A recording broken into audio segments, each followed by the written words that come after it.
setelah saya pelajari bisa kita nyatakan bahwa pemecatan ini tidak sah.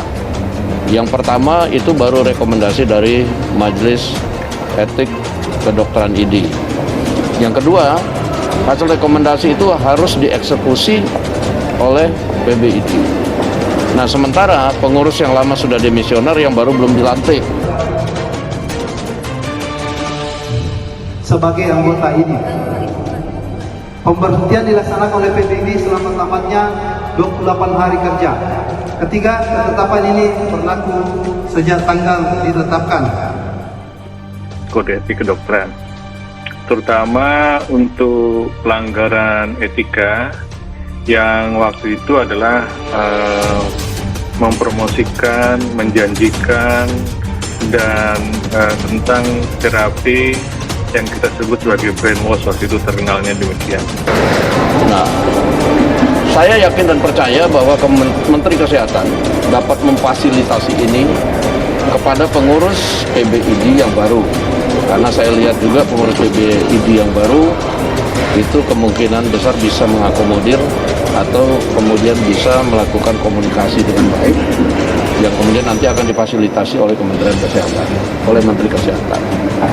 Yang kedua yang tidak kalah penting, karena ini sudah terjadi gaduh, saya akan minta kepada pihak kepolisian untuk menyelidiki oknum yang membuat kegaduhan ini dan diproses secara hukum.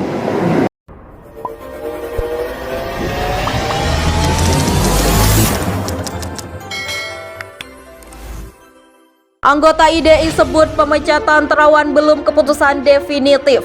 Anggota Ikatan Dokter Indonesia James Alan Rarung mengatakan pemecatan mantan Menteri Kesehatan RI DR Terawan Agus Putranto dari keanggotaan IDI belum menjadi keputusan definitif. Dia menyebut masih ada proses yang harus dijalani. Pimpinan Komisi Etik, Disiplin dan Hukum Muktamar IDI Banda Aceh 2012 itu menuturkan pemberhentian tetap atau permanen sesuai anggaran rumah tangga. IDI pasal 8.3 adalah kewenangan pengurus besar IDI. Dr. Terawan saat ini masih anggota IDI. Pemberhentian nanti masih jangka waktu 28 hari kerja. Pada pasal 8.4 ART IDI disebutkan anggota yang diskors dan atau diberhentikan dapat melakukan pembelaan dalam forum yang ditunjuk. Jadi masih ada proses. Demikian ujar James dilansir Antara pada Senin 28 Maret 2022. Hasil rapat sidang khusus Majelis Kehormatan Etik Kedokteran memutuskan pemberhentian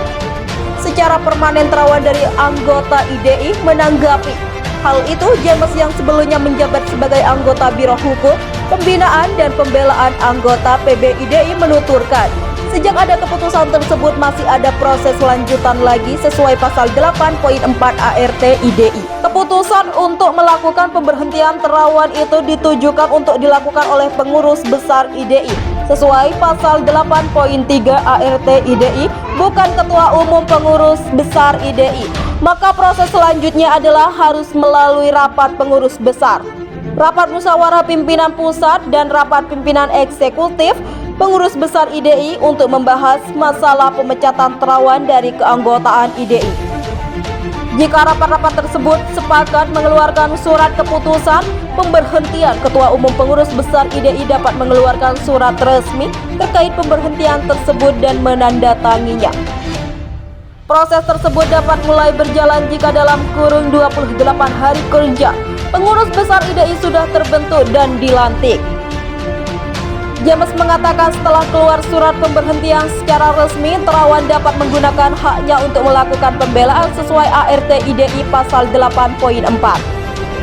Prosesnya masih panjang dan segala sesuatu yang baik dapat terjadi selama proses tersebut. Oleh karena itu, marilah kita sama-sama calling down dan menenangkan semua pihak yang bisa saja tidak memahami proses internal IDI kita.